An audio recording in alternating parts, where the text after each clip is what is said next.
Hello, greetings. Hope things are going well. This is a good thing that we are doing together.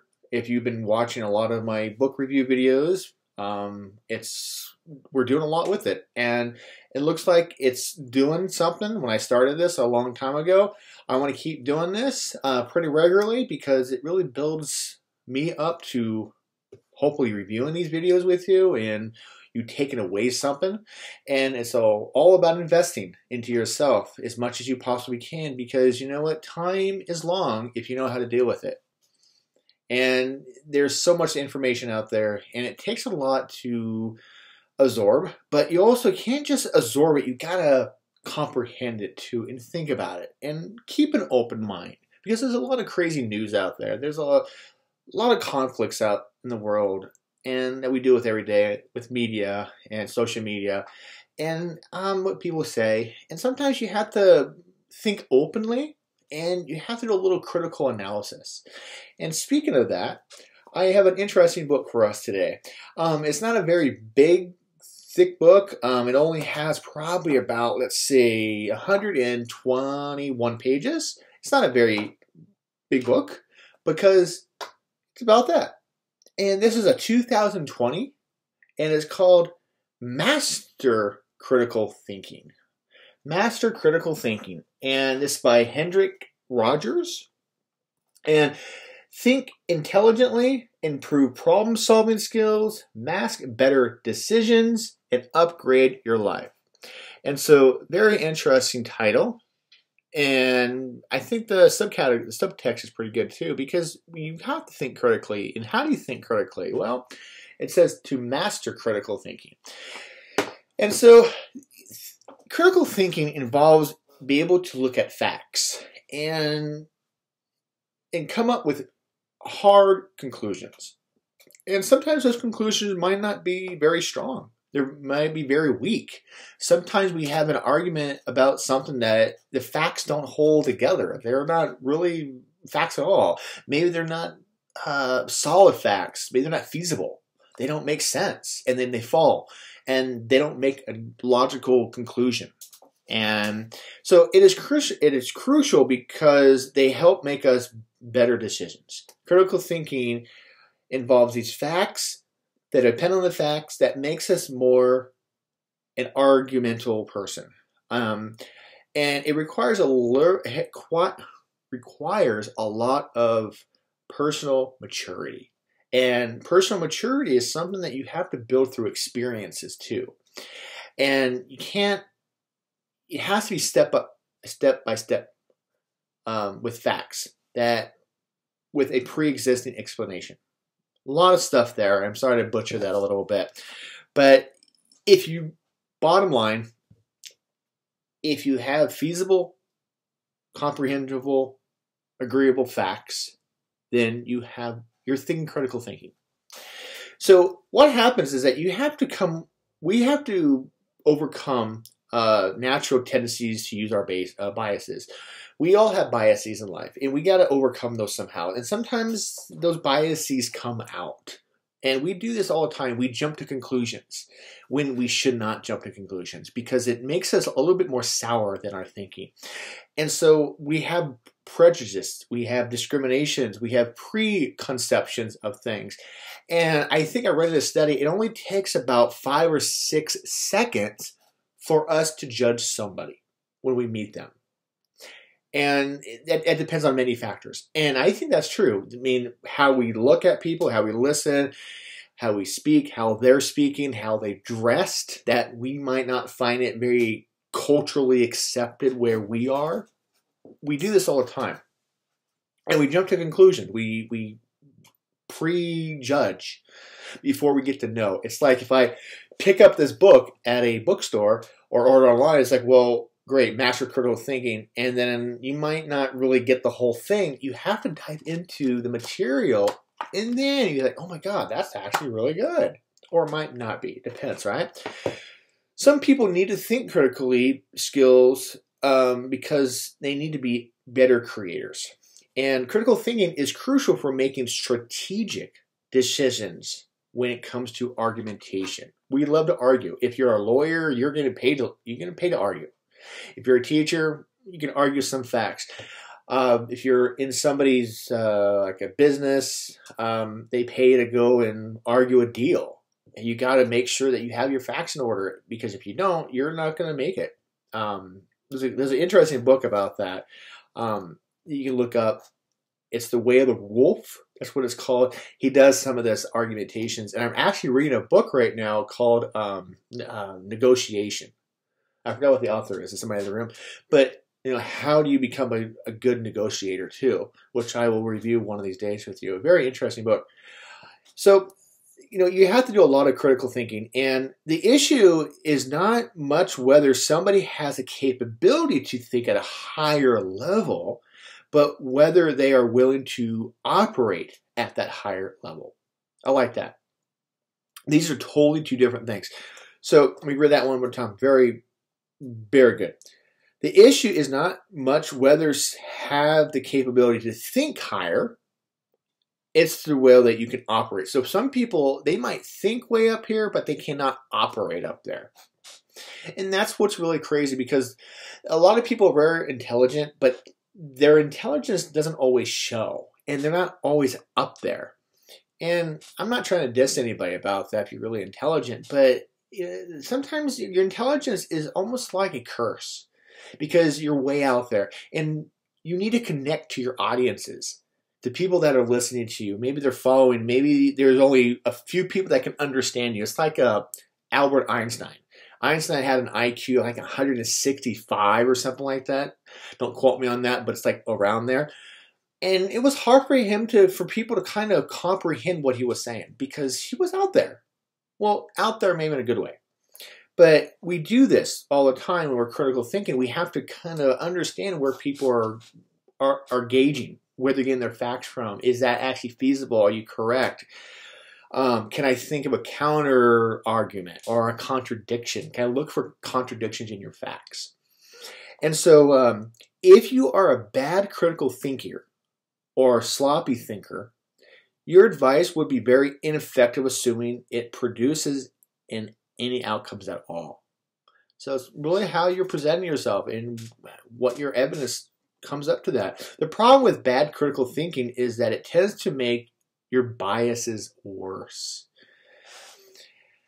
That is very important, because we all have biases, and the problem with bad critical thinking, it tends to those biases to come out more. And we do this when we vote. Sometimes we're seeing both sides of the spectrum. It's like, okay, you have all these people who are trying to run for office, and your bias is like, well, they're in favor of this, they had a record of this, they have a background of this, and then you try to like base the arguments on that. And it's really hard to kind of listen to that stuff. You're kind of cherry picking some of that stuff out. So what I try to do is try to listen to both sides and think about what both of them have to say without kind of putting my biases in the way. And I try to do that as much as I can. Sometimes it slips. Well, I think we all do. You know, it makes us human. You can't be 100% all the time. It's hard. It is really hard. And there's some people that will disagree. Well, you have to be 100%. There's times that people fall down.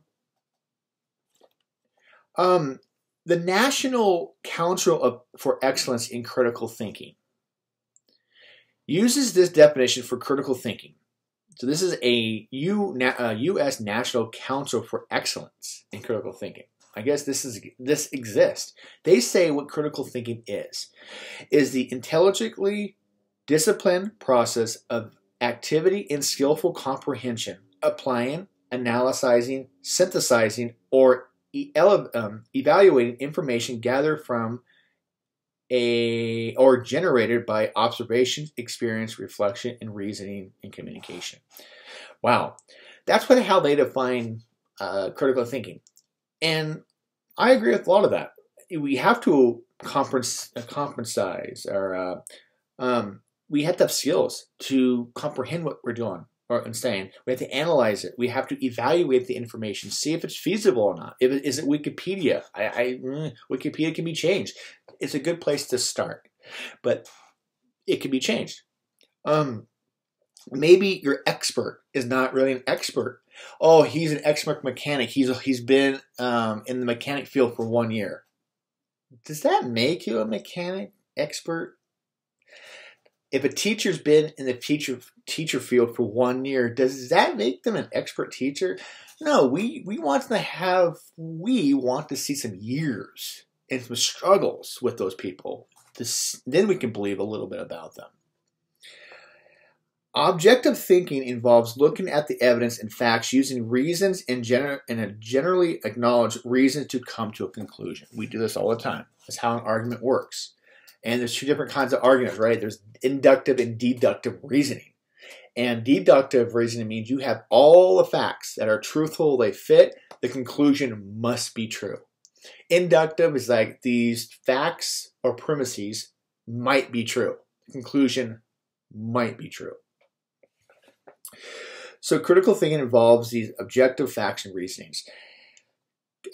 When properly trained and encouraged, kids, people, adults, whatever, can develop adequate critical thinking skills. We can do this at a young age. We just need to apply it more. We need to think about it more. We need to be trained in it more. And consumers make decisions in an impulse way. They don't look at what they're about to do and break it down into terms, outcomes they're looking for. So we do this as people sometimes. We see something and then we start breaking things down little by little by little and see what those small parts add up. We need to be very reflective in our thinking. We need to be independently sometimes. Sometimes when you're thinking together, which is good, but everybody has their own little critique. But you have to be open to communication too, and you have to be able to be quiet when somebody else is explaining. Because I meet those people all the time. People love to hear themselves talk more than they love to listen, and they just do this, talk, and it's like, please just shut up and listen and listen to me and listen to yourself sometimes. And we have people do that all the time. They talk more than they listen, and sometimes they don't have a point. Well, they think they know everything. And it's based on evidence. What's your evidence that backs you up? What's your facts? And what's the context that evidence is in? And we have a lot of misconceptions in critical thinking too. I mean, everybody has different perspectives. It's funny is that I don't have a history book around here. I don't have a history. Well, I do have a history book. I go get it. But history books. Why is there so many history books on World War II, or on Vietnam, or on World War I? Do you know why? Every author has a different perspective. Does that author's perspective, is it correct? Don't know. They use some of the same facts as other authors, but it's the perspectives as each author that goes into it. So, for example, this book, there could be many books on critical thinking, and this author is just one of them. And a lot of this stuff is pretty much interwoven, connected. But it's all about perspective and perception. So a lot of it's just surface learning too. You need to go down into the deep roots of it to understand. And that's why I read a lot of books, because I want to make sure that I get pretty much the overall picture, but I want to get more in depth. And, we have a habit to jump to conclusions. People love to jump to conclusions very fast because they want to be done with the argument, or their bias is set in, or their prejudice set in, and then they jump to conclusions. Oh, well, I failed at something. I'm a bad guy. Okay, why are you saying you're a bad guy? Because one thing in your life failed. I failed at relationships. You got dumped once, and part of it was your stupid fault. We do this. We jump to conclusions so fast. I think we're bad people. A lot of it's ego. Your ego. I have another book coming up soon about this. It's about on the ego. And your ego is your inside, your unconscious, and that comes up sometimes. And yet that plays through everybody's life. You might see that with people when they buy things, or they're very anal retentive. They're very picky. They don't really want people narcissistic. Their ego sets in motion. We talk about that later on another video. But people are just eager to jump to conclusions without the sufficient evidence, or about them or about something else. So in the book, he says that there are 7 techniques to kind of think critically. So here's the 7. I'm just going to say them all, and we're going to kind of go through them a little bit one by one, and hopefully we have enough time to do that. So 1, you got to keep an open mind, obviously, right? You keep an open mind. If you want to be a good critical thinker, you got to think about all the different perspectives. 2, develop and nurture your intelligence curiosity. You got to be curious about what's going on. 3, learn to spot and resist any appeals to emotions. People's emotions run wild. Oh boy. 4, refuse to look at things at face value. We're going to explain what that is. 5, make sure to always stop and reflect when presented with things to think about. Okay. 6, identify and overcome your negative self-talk and self-thoughts. Oof.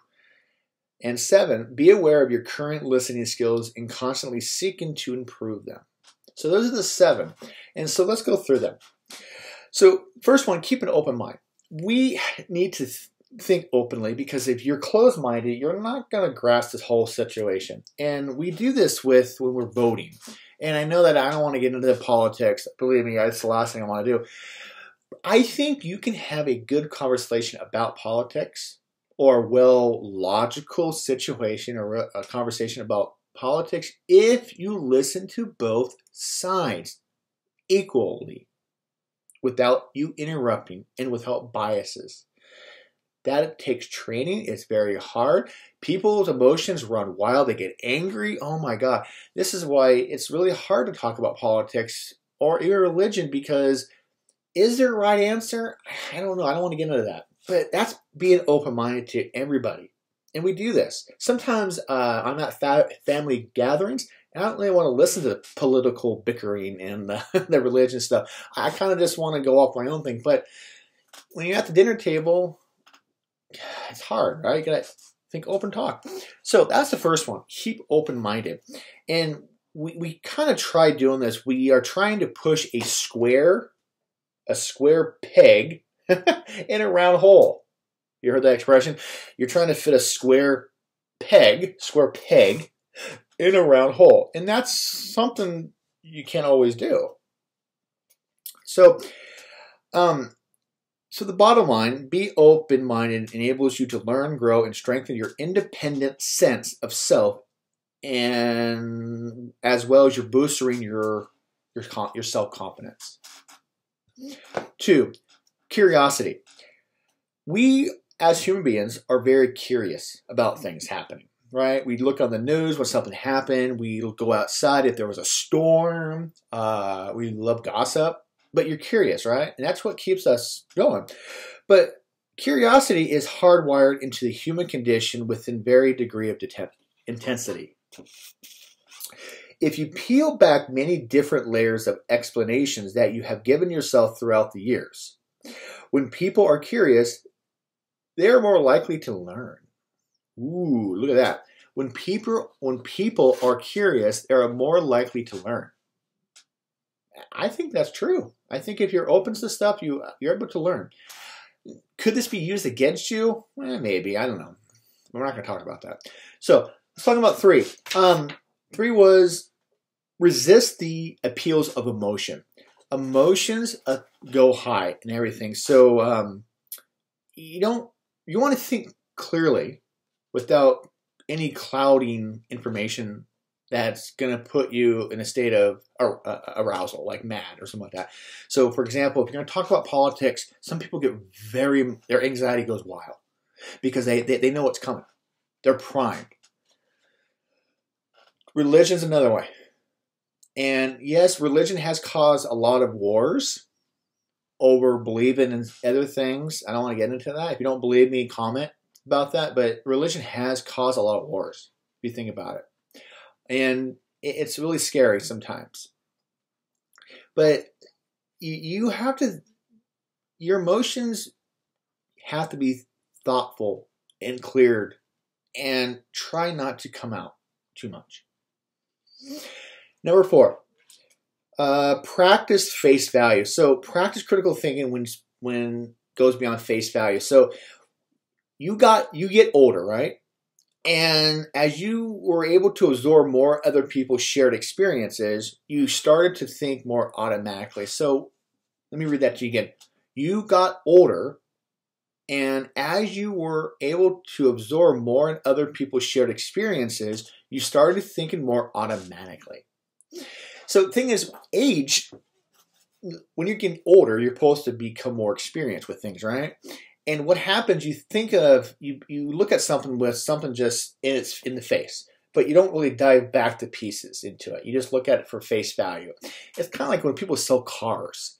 You know, they think that, oh, I have a 1969 Shelby GT 500, which is one of my favorite cars.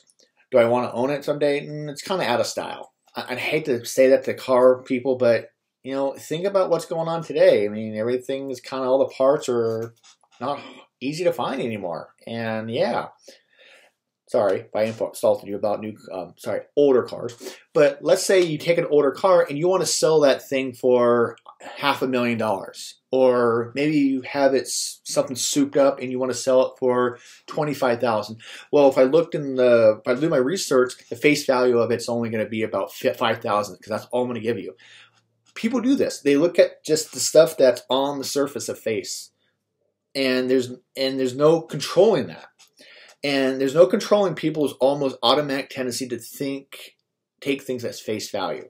People take things as face value. They assume that something is true because it plugs into certain patterns they're used to.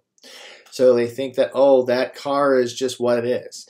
Well, I have a lot of history that I want to sell it, and I don't want to sell it, but I have to because I have to pay the bills. So they're going to sell it for as much as they can.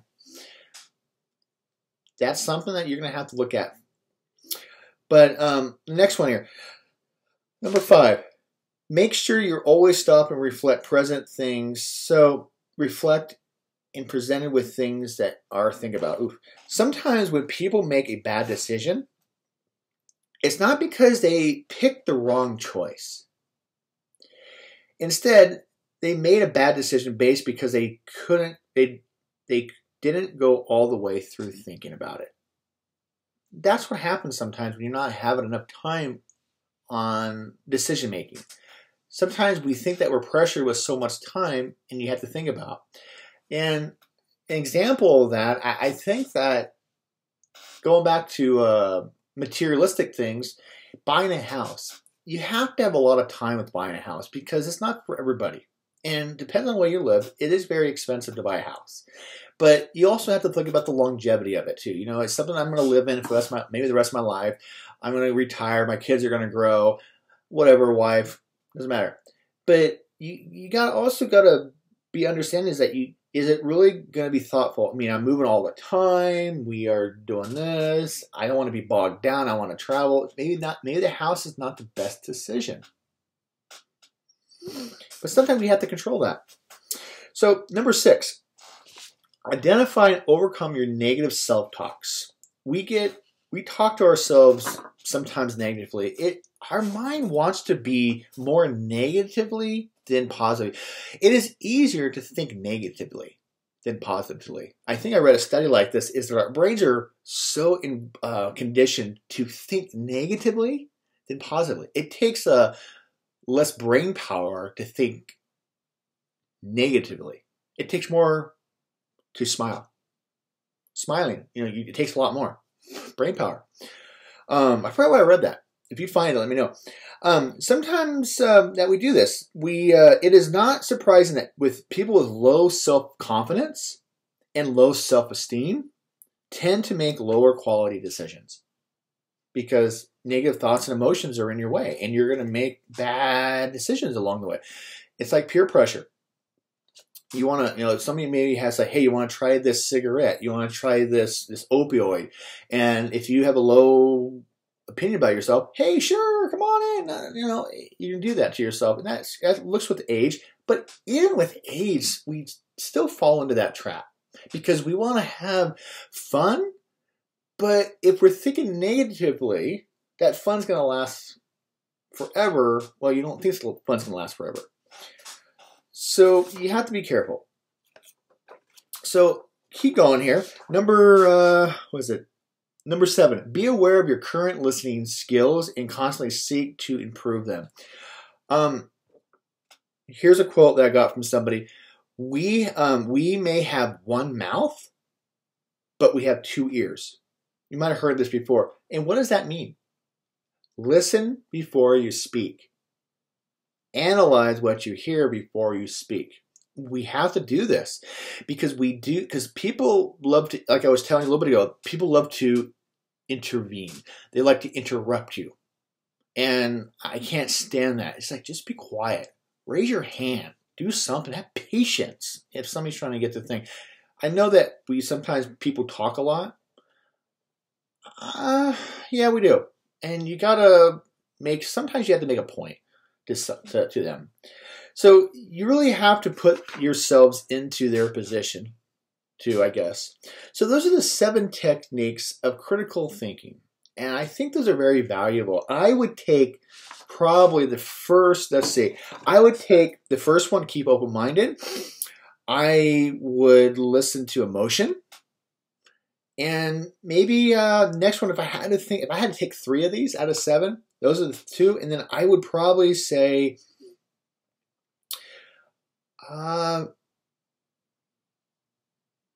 overcome your negative talk, because we do that. Yeah, open-minded, negative talk, and your emotions. Very critical. Get it critical. So I hope that was good. And you just got to be more at ease sometimes and listen to people and see what they got to say, because sometimes people surprise you. And don't jump to conclusions too soon. Think about what's going on. Think about the evidence that's pertaining to you. Ask to see evidence sometimes. Ask to see, okay, when you make that distinction, what's the evidence that backs it up? So I had this last thing here. I had a family gathering, and we're asking something about dogs, and our dog has a medical condition, and I was thinking, okay. And some people were saying, they shouldn't be on this for very long. They shouldn't do this for very long. So, okay, I'm not trying to be mean, but what's your evidence? And are you a nurse? No, they're not. They said, well, you have to trust me and stuff. No, I want to see what your facts are. Where are you getting this information? I'm not trying to be mean. I'm trying to just, where are you getting this information? Because is it just for one dog? Or is it for the general population of dogs? And great.